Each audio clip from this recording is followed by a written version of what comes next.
Outubro é o mês das crianças, o mês dos professores, mas também o tempo de atenção à gagueira. O distúrbio de fluência da fala que atinge no Brasil 5%, que representa 10 milhões de pessoas. Bom, nós vamos falar o Novo Dia Entrevista de hoje sobre esse assunto e a convidada é a fonoaudióloga Luciana Contesini. Ela também coordena a oficina de fluência, mas ela sabe muito mais sobre esse assunto. Vocês vão saber já já o porquê que ela conhece esse problema que atinge 10 milhões é gente, né? Muita gente. É muita gente. Vamos começar falando um pouquinho. Você estava me dizendo que são 10 milhões, quanto de criança e quanto de adulto?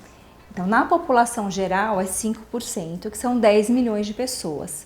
Mas na infância a gente tem um índice de remissão muito alto, então as crianças melhoram, 80% das crianças não vai ter uma gagueira persistente, vai ser mais relacionada ao desenvolvimento da linguagem, da organização da linguagem nessa fase, que elas aprendem muita coisa, e persistente vai ser 1% da população mundial, né, que no Brasil representa 2 milhões de pessoas, né, são os adultos que gaguejam, na verdade, que tem uma gagueira persistente. É mais fácil recuperar uma criança? O termo recuperação é correto quando a gente está falando em gagueira? Sim, sim, porque muitas crianças têm a gente chama de recuperação espontânea, porque muitas recuperam mesmo sem a terapia fonoaudiológica, né, porque ela é uma distúrbio que pode fazer parte do desenvolvimento, porque eles estão aprendendo palavras novas, como forma semântica da língua, como se formam as frases, como ordenar isso no discurso. Então, a fluência é um dos aspectos da comunicação e ela depende de todos os outros fatores. Quando a gente fala uma criança que está em desenvolvimento de linguagem, ela está organizando todo esse pensamento para ser fluente. Então, 80% das crianças realmente vai ter uma remissão e 20% vai permanecer. Os meninos têm mais propensão a ter uma gagueira persistente do que as meninas. Na infância, como todos os outros problemas de linguagem, né? As mulheres já falam mais, já são mais desenvolvidas nessa área desde muito cedo. Né? Todas as questões de linguagem, os distúrbios da linguagem são mais comuns em meninos do que em meninas, e da gagueira não é diferente. Quando eles são pequenos, 4 meninos para uma menina, e na gagueira persistente de adultos ficam ainda 2 meninos para uma menina. Né? Então, se for menino, a gente já acende ali um sinal de alerta. Se tiver pessoa com gagueira na família, a gente sabe, já existem muitos estudos que existe um caráter genético na gagueira. Então, se você tem essa característica na família, tanto por parte de pai, por parte de mãe, os avós, pelo menos até a 3ª geração, né, distúrbios de fluência, não só a gagueira, mas alguém que fala muito rápido, alguém que teve muita dificuldade de linguagem, a gente também já acende ali um sinal de alerta, que essa criança tem uma maior probabilidade de não ter essa remissão, né? Que é uma criança que precisa de atendimento fonoaudiológico. Outros fatores congênitos, né? Algum problema no nascimento, prematuridade, uma dificuldade no desenvolvimento da linguagem, né? Então, mostra o quê? Que na área da linguagem, essa criança não está conseguindo dar conta, né? Então, talvez ela realmente precise de uma ajuda. E o tempo de surgimento, né? Se aparece entre 2 ou 3 anos, é mais fácil de se recuperar, porque a criança está justamente naquela fase onde aprende muitas palavras novas e onde é difícil organizar todo aquele pensamento.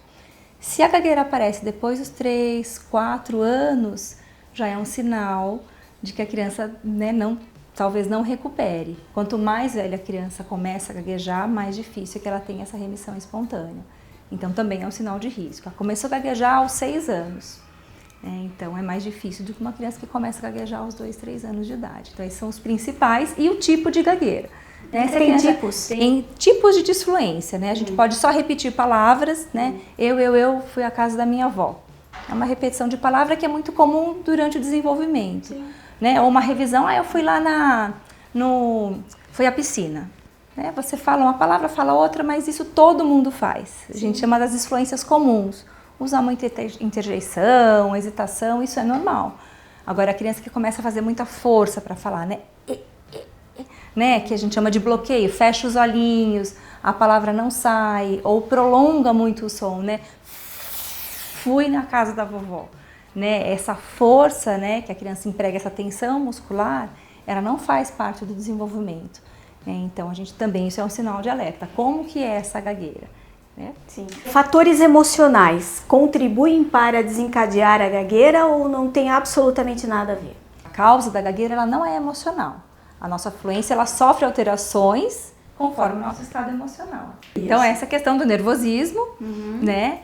A questão do susto, se você levar um susto muito grande, você vai ser curado. Infelizmente, não existe mágica. Não existe mágica para curar a gagueira. Assim como ela não aparece, né, por conta de um susto, ela também não vai sumir por conta de um susto. Um grande tabu que a gente tem que desmistificar, que é muito importante, né, que muita gente fala, espera que passa. Né? Se a criança começa a gaguejar, já espera que uma hora vai passar. Realmente, a gente já falou, uma porcentagem vai passar? Vai passar. Né? Agora, e as outras crianças que não vão ter essa remissão espontânea? E outra coisa, a gente tem alguns fatores de risco, mas a gente não conhece todos. E às vezes a criança não tem muitos fatores e mesmo assim vai ter uma gagueira persistente. Né? Então, qual é a orientação que a gente passa para todos os familiares? Começou a gaguejar? Procura uma avaliação fonoaudiológica para ter uma orientação.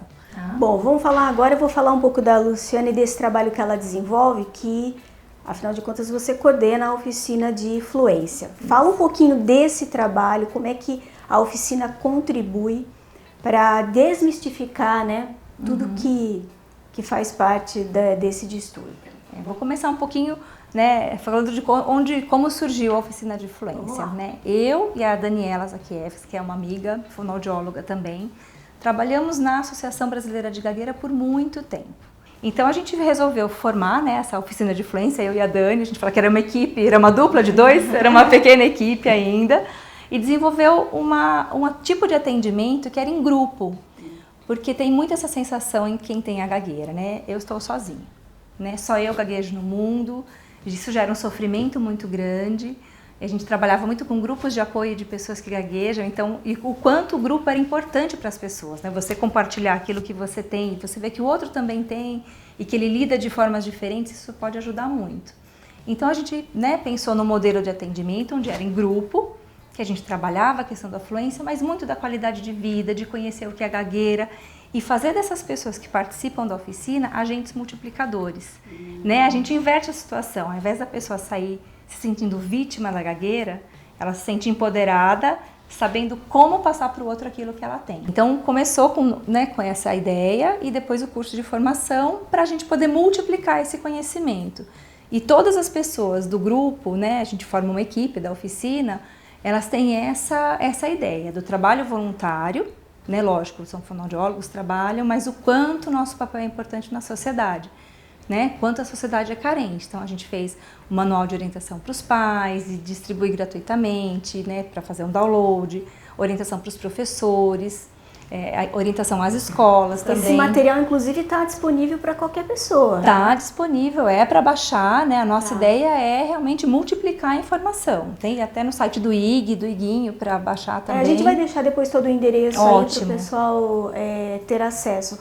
Agora, e dentro da escola? Como que é para o profissional da educação lidar com uma pessoa que tem a gagueira? O professor, ele não sabe, né? Por isso a gente pensou nessa questão das rodas de conversa, que foi um projeto nosso, que ganhou como melhor campanha de linguagem, né? A gente recentemente, a gente, né, acabou agora no Congresso Nacional de Fonoaudiologia, né? Foi reconhecido como melhor campanha na área da linguagem. A gente já atingiu 40 mil crianças com orientação, né? Então esses 80 fonoaudiólogos abraçaram a ideia, né, de dar uma aula gratuita na escola, né, voluntariamente à escola, para orientar esses professores, e esses professores, né, automaticamente passam esse conhecimento para os alunos. Por exemplo, a leitura em coro, né, quando o aluno que gagueja lê, ele pode gaguejar também na leitura, mas se ele fizer a leitura em dupla, ele não gagueja. Olha só.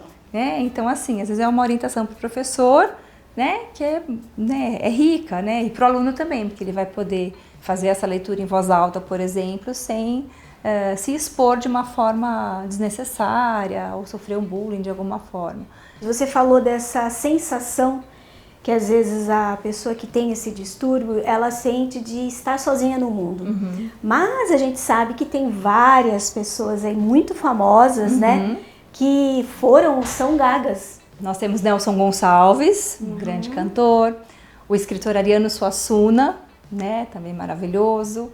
Internacionalmente temos o Ed Sheeran, que é a maior sensação, né, que é um cantor famoso, uma graça, foi até homenageado alguns anos atrás pela Stuttering Foundation, né, por falar sobre a gagueira e empoderar, né, quando o adolescente vê que um ídolo também gagueja, isso dá uma força muito grande, né, uma identificação, fala, poxa vida, se ele consegue, eu também consigo, né. Temos históricos de Albert Einstein também, né, que era gago, Bruce Willis, né, temos muitos famosos. E o próprio rei George, né, o pai da Rainha Elizabeth, que teve um filme que foi premiado, ganhou o Oscar há uns anos atrás, que é O Discurso do Rei, quem não assistiu. Consta aqui também. Sim, é um filme belíssimo, que trata muito dessa questão da qualidade de vida e do sofrimento que pode passar uma pessoa que gagueja.